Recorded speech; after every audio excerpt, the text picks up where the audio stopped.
Okay, well, last week we started this series. It is called "Building a Wholesome Family in a Broken World," and that's sort of it can seem like a daunting task these days. And the fact of the matter is, regardless of who you are and what your role is in the family, whether you are a young person, whether you are a parent or a grandparent, maybe an aunt or an uncle or whatever, we call this our church family. And so at the very least, this is part of your church family, and we are trying to grow a wholesome, healthy family in a broken world as a church as well. And so I want you to know everything that we're going to be talking about is widely applicable, whatever your role in all of this is.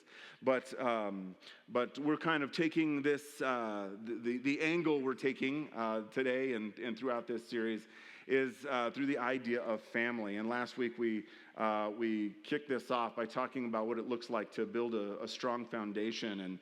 And so this homework I gave you is a little sheet. I had you take each column and each word and kind of score each word with 0 all the way up to 3, and then add up the columns. And what we're going to do today is we're going to kind of define all of those things. What do each of those columns mean, and how does that what does this how does this apply to our families and all of this? And so we're gonna get into this. We're gonna talk about turning your family today into a winning team. And what does that look like? What does that mean? More than anything, this world, our culture, needs to see what it looks like for a family to love one another and to love Jesus, and to be a family that is strong, that is stable, that perseveres through thick and thin. And we live in an age where the family who is focused on Christ has this amazing opportunity for their light to shine so bright in our culture, where most experience, the greater number of experiences when it comes to family, just includes so much brokenness and so much pain and so much regret. And so what we want to do is to help one another to build these strong families that last and last and last. Just keep on winning. It doesn't mean that everything's always perfect, everything's always happy, but it does mean that we are operating on the strength that Jesus has for us. And so that's what we're going to be talking about today. This comes from Ephesians chapter 4. Last week we talked about Ephesians 5 and 6 when Paul was writing his instructions to families about how it is that we live out and exemplify the love of Christ in our lives, in our families, for our great community. And so I'm going to back up to chapter 4 at the very beginning of that. And chapter 4, verses 1 through 3. It says this. It says, "I therefore, a prisoner for the Lord, urge you to walk in a manner worthy of the calling to which you've been called, with all humility and gentleness, with patience, bearing with one another in love, eager to maintain the unity of the Spirit in the bond of peace. There is one body and one Spirit, just as you were called to the one hope that belongs to your call." Now, Paul is obviously writing this letter to this church in Ephesians, and I mentioned last week, and I'll say it again, the first 3 chapters of Ephesians are incredible. A lot of Bible commentators refer to Ephesians as the queen of the New Testament. It is written so beautifully. It was probably one of the last, not the last, but one of the later books that Paul wrote, and it is just so well developed and so beautiful. And he just talks about how awesome Christ is and how amazing the work that he did for us to save us. And all of the gifts that we have, all of the wonderful blessings that we have received in Christ, this amazing work that he did. I think, if you would ask Paul, he would say this is the greatest time in all of human history to be alive because of all the stuff that Jesus did, and we can see his wonder. And so that's where he's coming from when he says, "Therefore, I therefore, as a prisoner of the Lord, urge you to walk in a manner worthy of the calling." He has placed this calling. He's just saying it's so high. It's so great. It's the best thing that has ever happened to humanity. And still to this day, we can say this, that what Jesus has done for us is the best thing that has ever happened. And when we live our life in light of that, something amazing happens because we begin to live out something brand new in front of a world that is watching. And so this is what he's talking about. You live or walk in a manner worthy of the calling to which you've been called. He talks about the character of that walk. He says, all humility and gentleness, with patience, bearing with one another in love, eager to maintain the unity of the Spirit. Now, he's talking to the church in general. He is about, as he goes forward, he is about to break the church down and say, okay, let's talk about families, because the church is made up of families, and the church is a family. And so let's talk about this. And that's when he starts addressing husbands and wives and children. But right now, at this part, he's addressing the whole thing as a big family. And he's saying this is the character of the family: humility, gentleness, patience, bearing with one another in love, eager to maintain unity. This pursuit of oneness. This ought to be our consuming pursuit as followers of Jesus. Oneness with one another, oneness in our marriage, in our family, in our church, in our community. This unity that we have. And he talks about there's one body, one spirit. It's like this is exactly this unity that we ought to be pursuing. This is what Christ pursues with us. He is pursuing unity. This was such a huge part of his ministry and his desire. If you want to know God's heart in all of this, listen to the prayer of Jesus as he prays in Gethsemane before he was arrested and crucified. He prays for the church. He prays for his disciples. Then he prays for us. I don't know, you won't see your name there, but he prays for everyone who's going to come to Christ because of the apostles, because of his disciples. And that's us. And he prays that we would be one, that we would pursue and find unity together. This is a very powerful thing.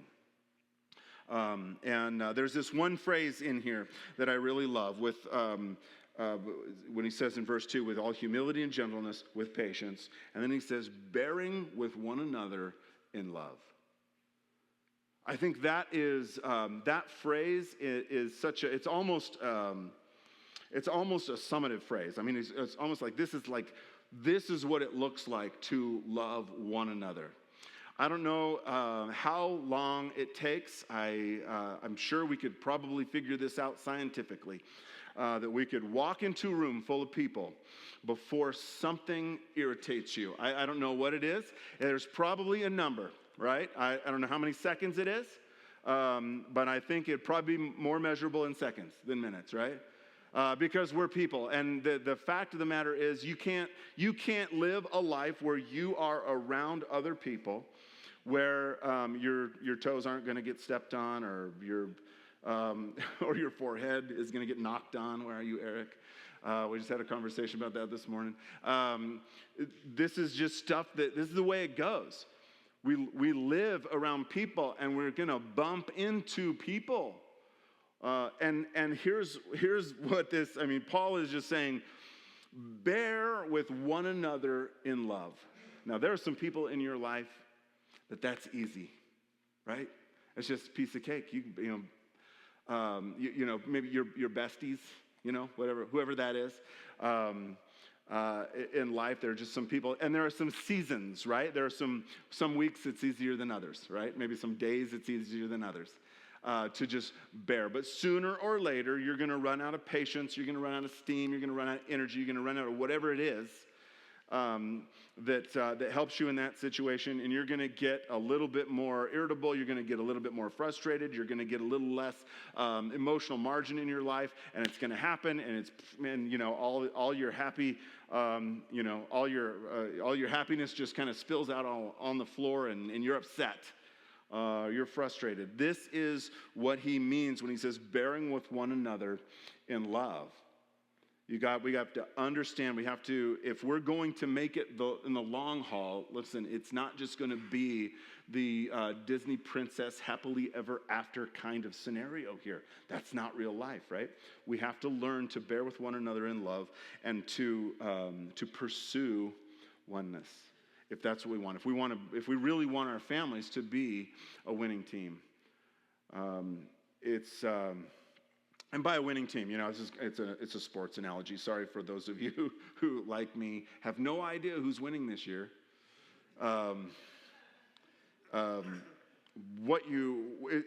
Anybody can win a game, right? Except the Detroit Lions. At least that's what it used to be. I don't know if it is now, but anybody can win a game. But what you really want is to have a team that just keeps winning and winning and winning, right? That's what we're looking for. We're looking for champion. We're not looking for, to be an also-ran. We're looking to be at the end of the year the one sitting in the winner's circle, right? And so when it comes to, if we could use that as a metaphor for our families, we want to win and win and win and win, and for the world to see and watch and go, what is it about you? And then we get an opportunity to point to Jesus. But we only get that opportunity when we actually follow him in these things and embrace all that he has for all that he has called us to.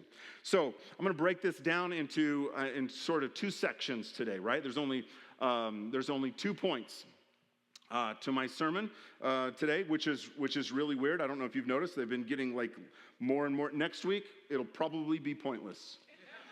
That's just the direction we're going, right? I'll try not to let that happen. So we're going to talk about this in two different ways. The first, if we want to turn our family into a winning team, we need to learn to bear one another's burdens. Unstoppable families bear one another's weaknesses. Sorry, I said burdens. Weaknesses. Unstoppable families bear one another's weaknesses. Every family has them. Every person has them. And we need to understand that. It's impossible to marry a perfect person. It's impossible to have perfect children. It's impossible to have a perfect church. I've heard people say, if you ever find a perfect church, whatever you do, don't join it. You'll ruin it. And it's true. What I would say is, if you ever find a perfect church, run. Because they're lying. It's not true. There's no such thing as a perfect church. And we recognize that, I think, in our adult minds go, okay, yeah, that's obvious, right? There's no such, perfection is not achievable. But sometimes our expectations are a lot higher than the people around us are maybe prepared to reach or meet. And what we need to do is we need to realize that unstoppable families bear one another's weaknesses. In 1 Peter chapter 3, verses 7 and 9, it says, finally, all of you have unity of mind, sympathy, brotherly love, a tender heart, and a humble mind.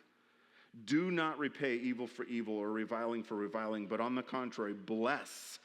For to this you are called, that you may obtain a blessing. I love these. All of these terms. Why do you need unity of mind? Why do we need sympathy? Why do we need brotherly love or a tender heart or a humble mind? It's because if our relationships are to survive, we have to have these, because things aren't going to work out perfectly. And all of these are tools for bearing with one another's weaknesses.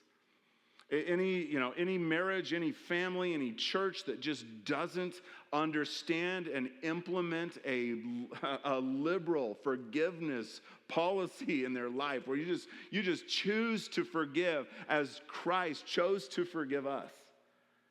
If you don't do that, it's going to be real hard to make it through the long run. Life is long. And we have to choose things like forgiveness, and we have to choose to bear one another's weaknesses in this life. And so how do we do that? I think the only way to do that, to really understand what this looks like, is to look to Jesus and to say, okay, this is how, Scripture tells us over and over, to love like Jesus. He's our model. He's our example of all of this. And so how did Jesus love us? How did Jesus bear with our weaknesses? Let me share with you three passages here. In Hebrews chapter 4, verse 15, it says, "For we do not have a high priest," speaking of Jesus as our high priest, okay? "We do not have a high priest who is unable to sympathize with our weakness, but one who in every respect has been tempted as we are, yet without sin." I love this about our Savior.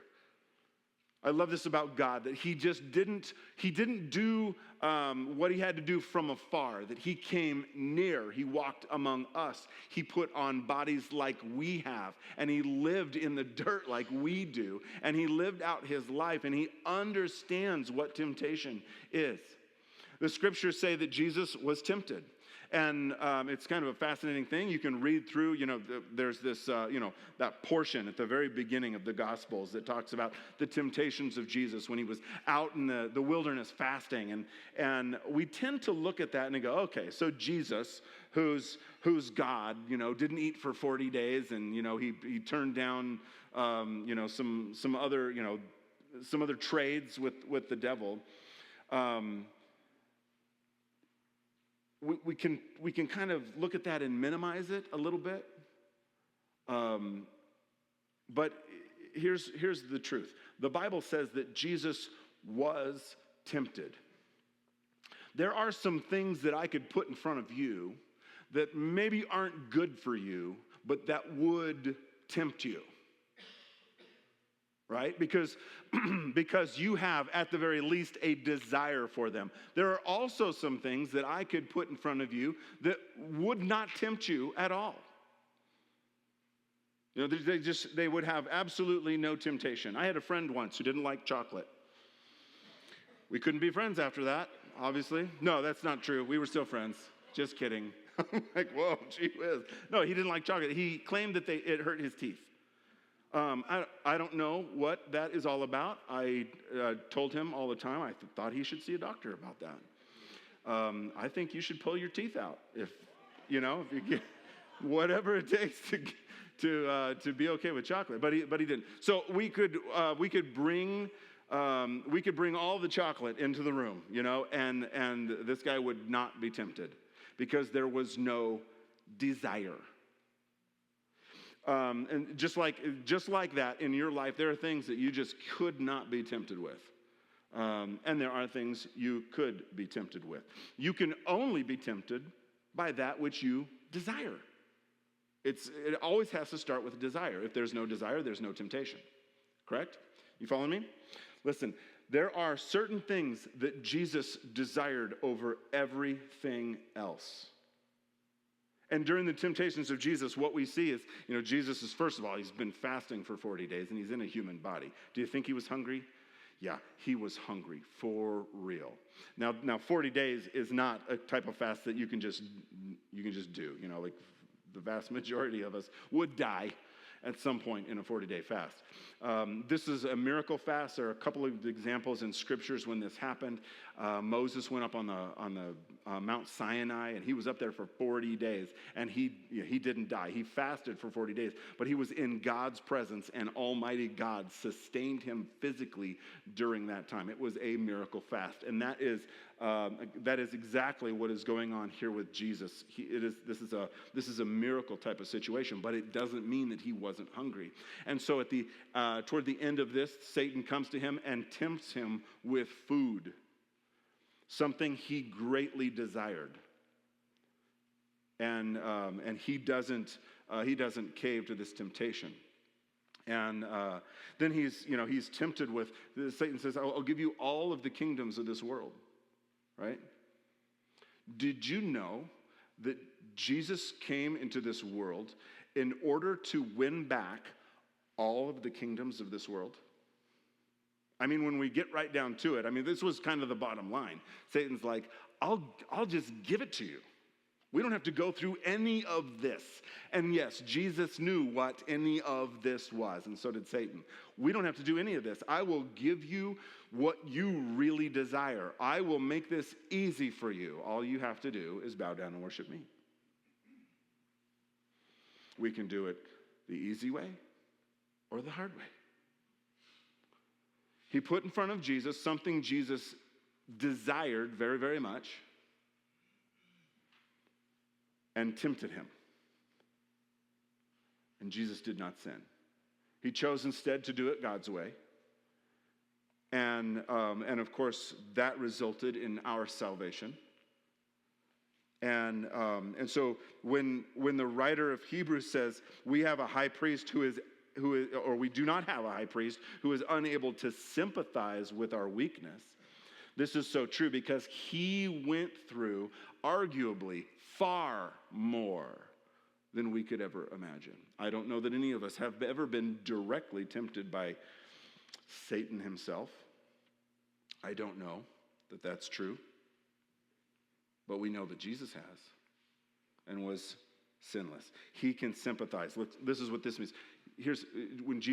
When it comes to our weakness, Jesus understands us. He understands us. You have a God, a Savior, who understands what it's like to be you and what it's like to go through the things you go through. That's how Jesus deals with our weakness. He understands. In Romans chapter 8, verse 26, it says, likewise, the Spirit helps us in our weakness. The Spirit helps us in our weakness. For we do not know what to pray, or as we ought, but the Spirit himself intercedes for us with groanings too deep for words.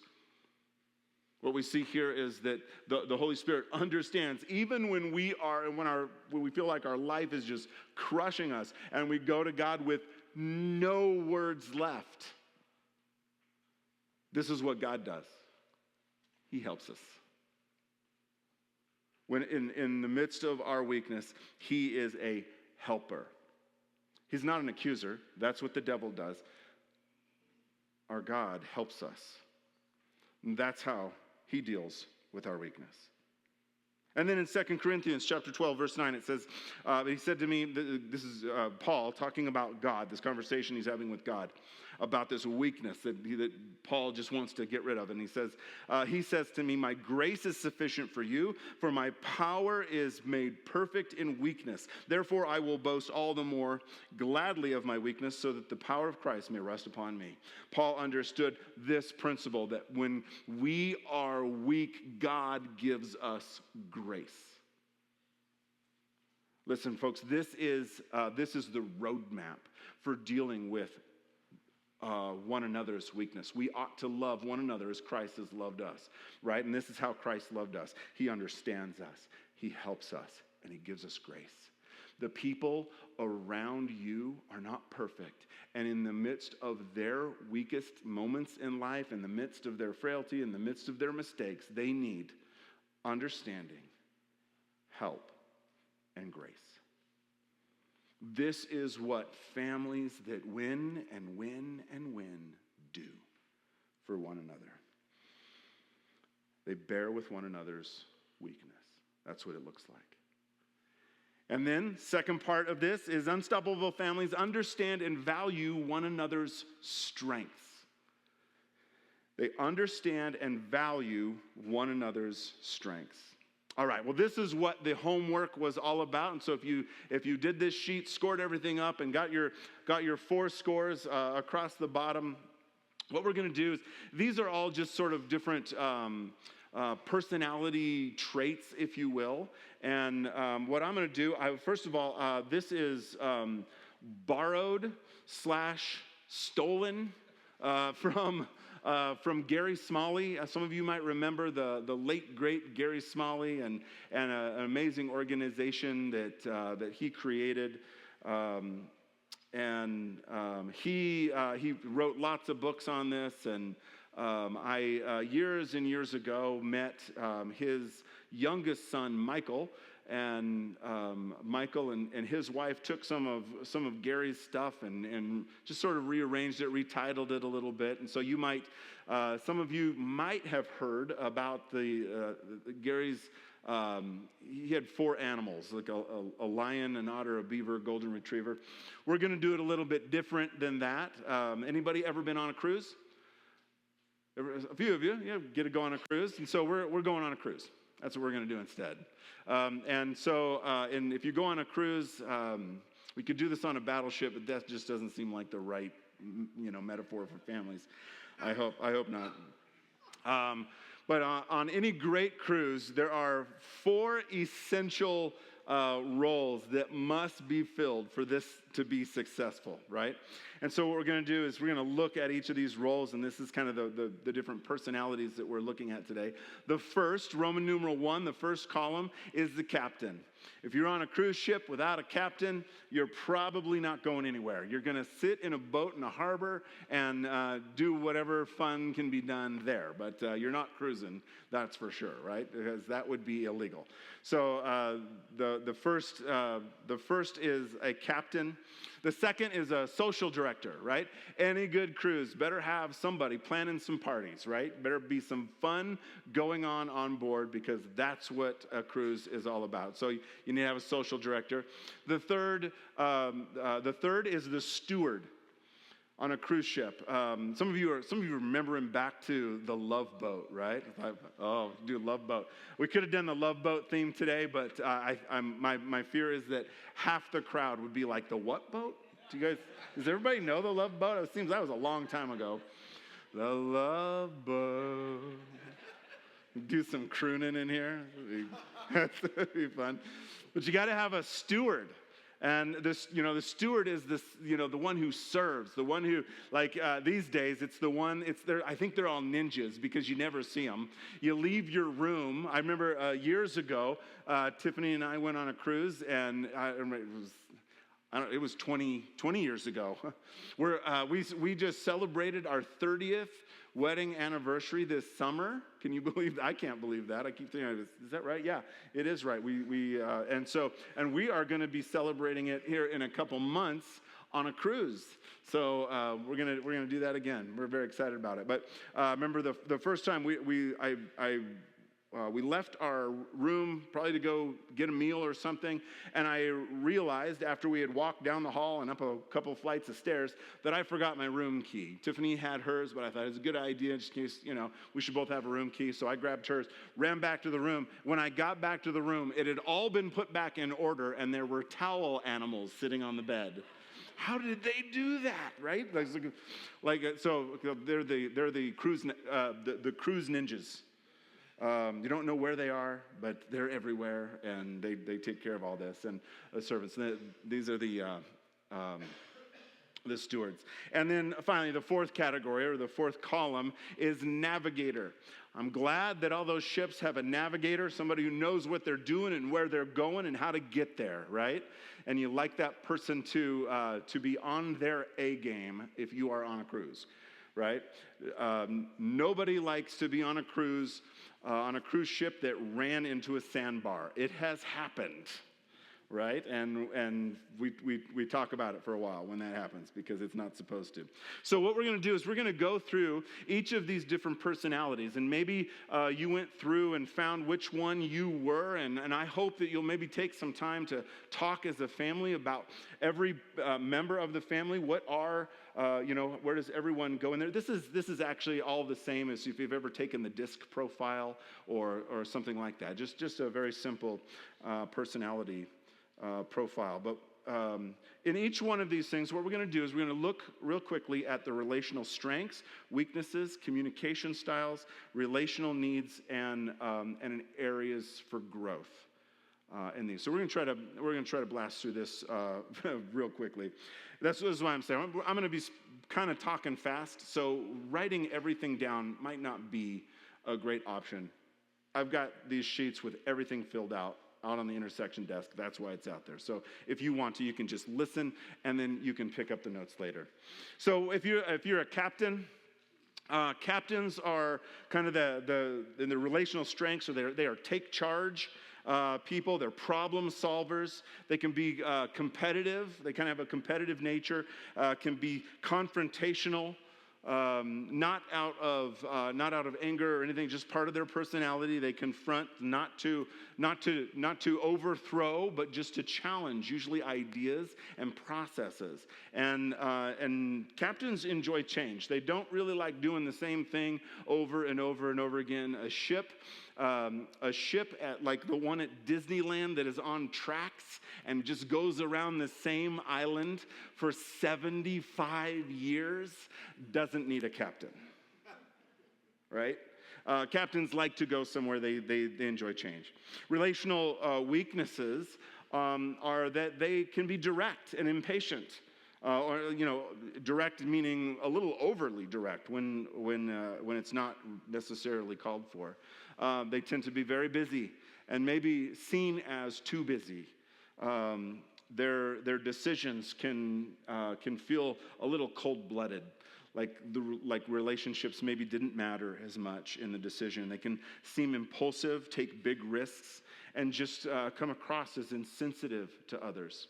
I think it's interesting that oftentimes captains, Jesus just sees fit to bring together some couples in marriage. You get a captain and a steward who, they're opposite ends of a spectrum, and just sort of captains tend to steamroll stewards the most, but God will bring two people together, and it's for a reason, because they both have strengths that each other desperately need if they can learn to love and maximize those strengths.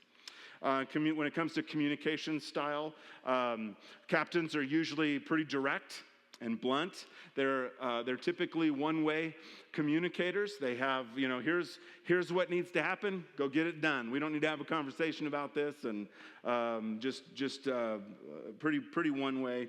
And their communication weakness is that they tend to not be good listeners. Captains actually need to kind of double down in terms of learning to be a listener. There are some personalities you're a good listener out of the box. You know what I'm saying? Just some personalities, but captains, and if you probably didn't guess this or anything, but I'm a captain. That kind of came in there, and that's been a struggle my whole life. I have a family, 3 girls. They're all great listeners. They value that very much, and they'll talk to me about some things, and they can just see it on my face. I'll just do, when we just glaze over, and they're like, "Where are you right now?" That type of thing. I'm so sorry. I'm trying. But captains need to learn the skills around listening. Captains have relational needs. They have a relational need for recognition, for responsibility. I've met some families with kids, mom and dad, not captains at all, complete different side of the spectrum. But God gave them children who were all captains, right? And it's like, oh man, what do you do when the children want to run the ship and all this? And they have, captains have an emotional need for responsibility. They need something to captain. It doesn't have to be everything. It doesn't have to be the biggest thing, but it just needs to be something. Put something in their hands. Give them a sphere of responsibility, an appropriate one. They need an opportunity to solve problems, to be a part of that. And they need challenging activities. Captains like to have things that push them and they want to grow. And so I'd say for captains, if you are a captain, here an area of growth is to add softness and become a great listener. This is one of the greatest things you can do to become a better captain, is to be just really focus on developing the skills for listening and add softness to your approach. Not every decision is a wartime decision, right?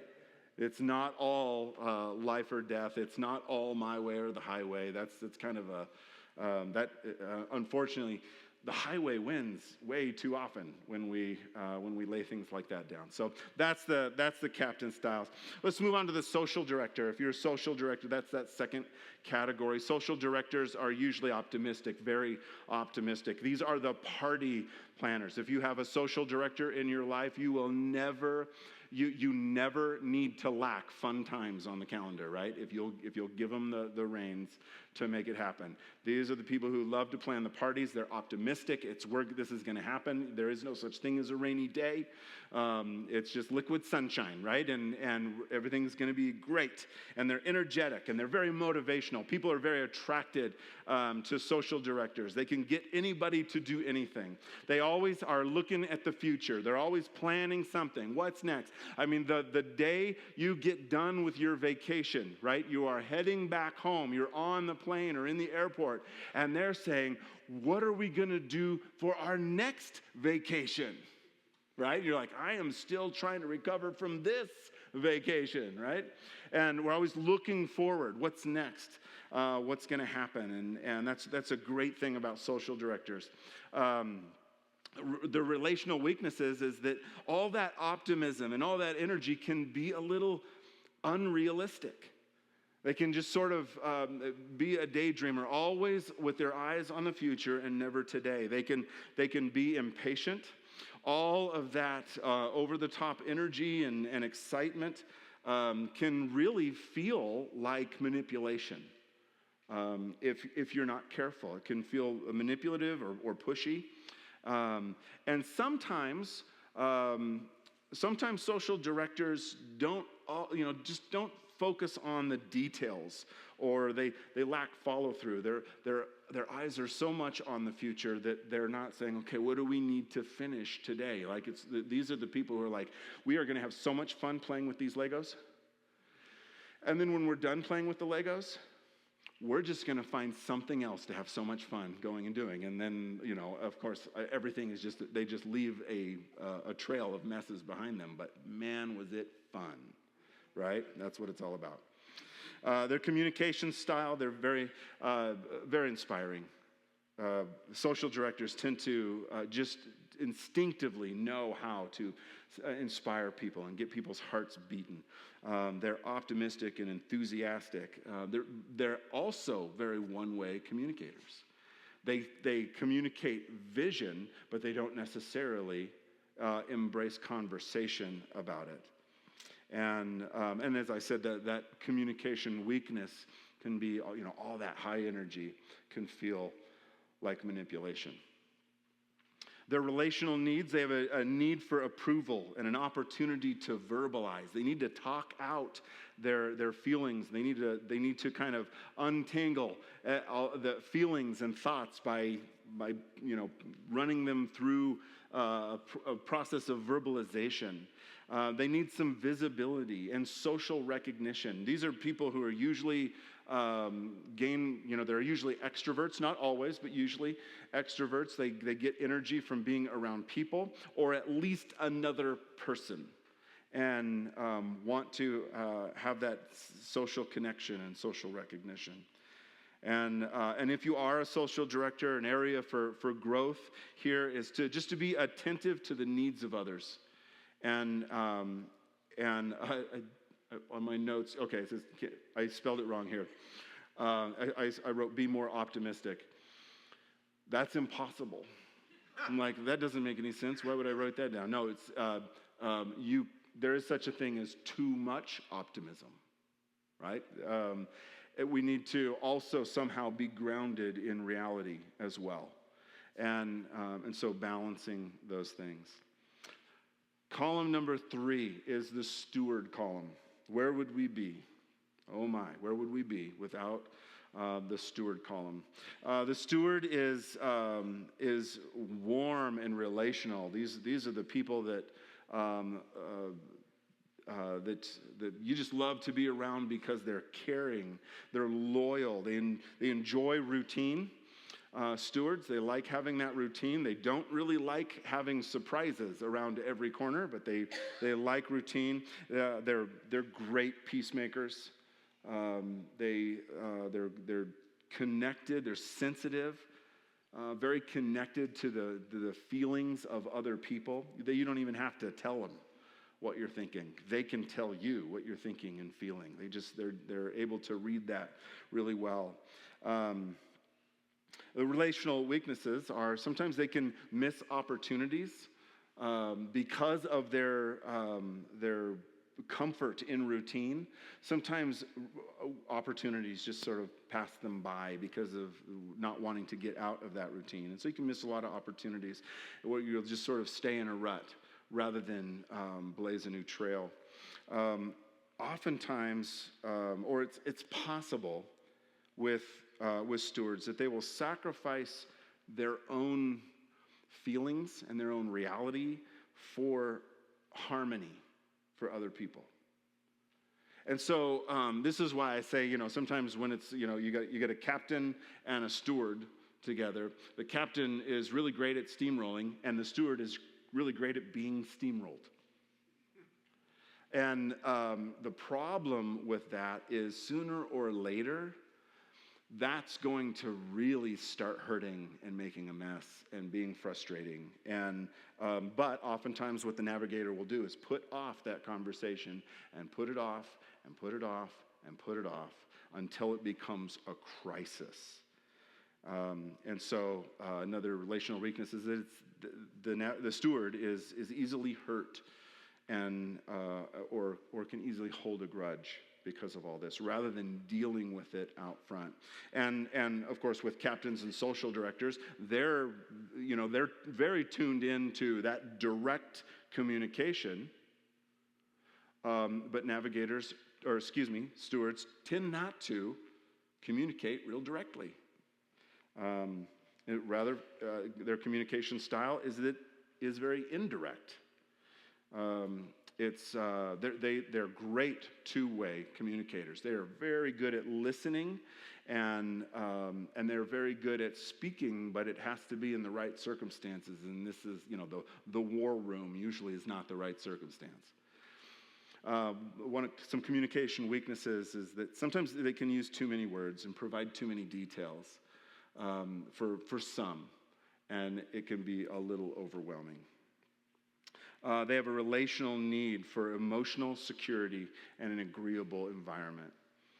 They don't like the chaos of the social director's life necessarily. They like it a little less chaotic, more agreeable, and where it's calm routine. And a focus for growth here is. And sometimes we'll say this to everybody because I think everybody needs to learn to do this to a degree, but stewards need to learn to say no. It's okay to say no. It's good to practice saying no. Sometimes just walk around the house with nobody in the house, just saying no. No! Just to hear yourself say it, just get more comfortable with it, But also, and this is maybe even harder, to confront. And to confront in a healthy way. If you don't learn to confront in a healthy way, what happens is you kind of get pushed to the edge all the time. And then the confrontation is more like an explosion than it is like a conversation. And so learning to do that is a great thing. And I'm telling you, if you have children who are stewards, if you have grandchildren who are stewards, having lots of communication around things like this will really help to instruct them, give them a model for how to do it. You really have to model these things, especially the whole saying no thing and the confrontation, how to actually do a confrontation. Because if you don't, somebody's going to get steamrolled until somebody else gets a black eye. And then you're just like, okay, this didn't go well, but it actually started weeks ago. The fourth column, final column, is the navigator. The navigator is the person, obviously the person who's charting this course. Maybe it's the captain who says, we're going from here to there. And the navigator says, you can't go from here to there. And what they mean is, not in the straight line you just drew. If we go the way you just said to go, we're all going to die. And the captain says, I don't care how we get there. And the navigator said, this is why I was born. Right? because this is how we get there. It goes like that. And then we all get there happy and safe, and it's going to be great. We're going to miss all the rocks and the jetties and the sandbars and all that stuff, and everybody's going to have a great time while we do it because we have a social director on board, right? And everybody's needs are going to be met because we have a steward, and it's all just going to be this happy thing. And so the navigator's relational strengths are that they're accurate, precise, focus on quality control, discerning, and analytical. You all have known my dad for a long time. He is our family navigator. And how? I'll tell you what, this morning, as I'm coming in, I'm thinking about all this stuff in my sermon, and I get into my office, and there on my desk is my dad's homework. He turned it in because he's a navigator. And I bet there are some other navigators. You got that finished, and you're like, I should give this to someone, right? This should be filed in the right spot. What's that? He wanted to help everybody. Did you get your homework turned in? I love it. That's so navigator. I love you, Dad. That was so great. I just thought, I gave it to Mom. He's going to want this. You should have him have this. You got an A+, by the way. Perfect. But accurate, precise, quality, discerning, and analytical. Relational weaknesses, that all of those strengths can come across as critical or strict if it wasn't done to this, to the level of quality or preciseness that was desired. It can feel too controlling. It can feel pessimistic to the social director. It's like, what, that can actually feel like pessimism. Why can't you be more positive? That type of thing. You can. It's also easy to lose the big picture. That's what it means to lose the overview.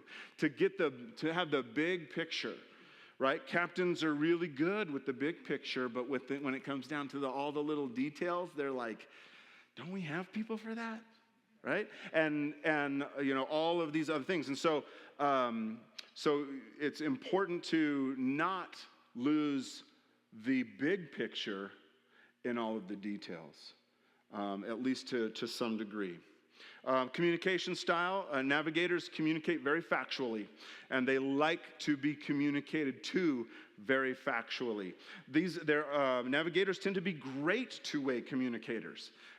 They are great listeners. They will hear from other people, and they listen with an ear for detail, even if it's about feelings or other things. They're listening for detail, and they will speak with detail. They want facts. They want figures. They want evidence. They really love those things. The weakness in their communication style is that their desire for detail and precision can kind of raise up to the impossible level. Like, I can't give you the precision and detail that you desire. And that can be frustrating from the one who is communicating to them, and it can be frustrating to them as well. So there's a balance to be had there. The relational needs that they have are for quality and exact expectations. Oh, if you have a navigator kid, they don't want to hear like generalized instructions from you. They need specifics. They need a model. They're like, give me something. I want to know how I do this successfully. And if you can't tell me how to do this successfully, I'm just going to be full of anxiety and frustration and irritation the whole time. And so I need to know, what is this standard? What are you asking me for? If you have a navigator kid, that's one of the best things you could do. Like write it down, like it's a, with all this stuff, and they're just like, oh, perfect. I don't know this for certain, but my oldest daughter, Emily, has a lot of navigator in her. I know that much, and I think it was maybe second or third grade. She was she would get these assignments. She was always the first one in her class to get it done. And what she would do is maybe it was a writing assignment, and she would do exactly what the teacher said. And it would be about a half a page of writing, and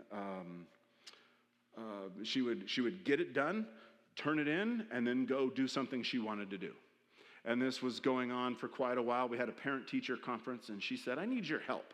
And we're like, "What?" And she's like, your daughter always does the minimum." This is the way the teacher was looking at it. She always just does the minimum. And I know that she's capable of so much more. And I just wish that when I gave her a writing assignment, that she wouldn't just do the minimum, but that she would just, do what she can do. And as we were talking with this teacher, we said, all you have to do is show her one example of something that is just absolutely excellent. Show her what that looks like, and she'll start doing it. And so she's like, "Okay, I'll try that." And so she did. She showed her what a past student had done in terms of writing, and they read it together and talked about why it was, what was so great about it. And then every time after that, Emily was that's what she would do. She just needed to know what that expectation was. What is the quality that we're aiming at here? And it made it really easy. But without that type of clarity, it made it very hard for her to figure out what does this person want? What do you want from me? It kind of comes down to that. The focus for growth, if you're a navigator, the focus for growth here for you is to understand that total support is not always possible. There needs to be some flexibility. If you can engineer some margin into this area of your life so that you can maybe identify a good enough principle in this, okay? This is, where is good enough, even if it's not perfect? So here we have all of these 4 things, and there's a lot of interaction. Listen, this isn't, these are 4 personality styles, and this is like what I like to call hand grenade close, right? There's horseshoes and hand grenades, and this gets us hand grenade close. It doesn't mean that there are only 4 different people in this room. We're all carbon copies of one another. If you're a captain, for instance, that we're all the same. Not even close. But these are generalizations. And the reason I give this to you is my hope is that you'll be able to take this tool as a family and talk about what are the different balances? Some of you may have scored very high on 2 different things, which means that you've got 2 things going on at the same time. You've got some of these, maybe one is more than the other, but the other one is very real as well. And so you put those together, and you can kind of figure out. You can talk as a couple. If you're married, you can talk about these things, and maybe realize, some of you, maybe for the first time ever, an actual need that your spouse has that you've been overlooking because you just didn't know about it. If you have children or grandchildren, I would encourage you to think about this with your child, your child or your grandchild. Obviously, if they're real young, they're not going to be able to take this, take the first part of it, the questionnaire part. These personalities really don't necessarily come out super early. So if you have a toddler or an early elementary kid, probably not yet. You need to keep your eyes open, and you need to love them in every possible way. But these things will begin to just kind of expose themselves as you grow. But if you have an older elementary student or a high school student or maybe even an adult child, you can talk about these things and kind of analyze this together and talk about whether or not this is, how this really does describe you, or maybe it needs to be tweaked a little bit. When we do this, when we actually think through these categories, it does a couple of things. It gives us some common language in which we can verbalize our own needs and even our own issues, our own struggles with certain things. It also gives us a target to aim for in terms of what we want to be able to do for the other person. I don't think I've ever met a married couple that didn't, at the end of the day, really want the other person to feel loved by them and to feel valued by them. And so having these things kind of spelled out more clearly will help us to actually achieve that. And when we do this, we understand and value one another's strengths. And it helps us to bear with one another's weaknesses. It gives us a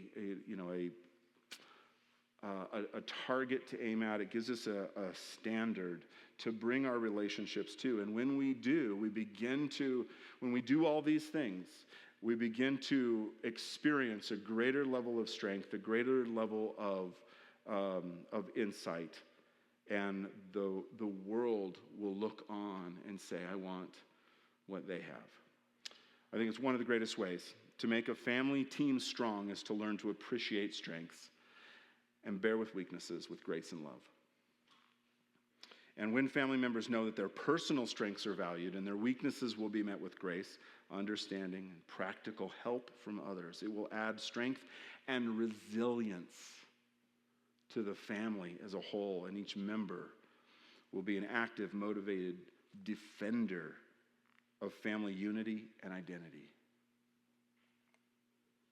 So, my challenge to you in all of this, if you want your family, however you want to apply that, if you want your family members to be, or your family to be a winning team, then value every member's individual strengths and celebrate them and appreciate them and honor them, while simultaneously leveraging your own strengths for the sake of your family.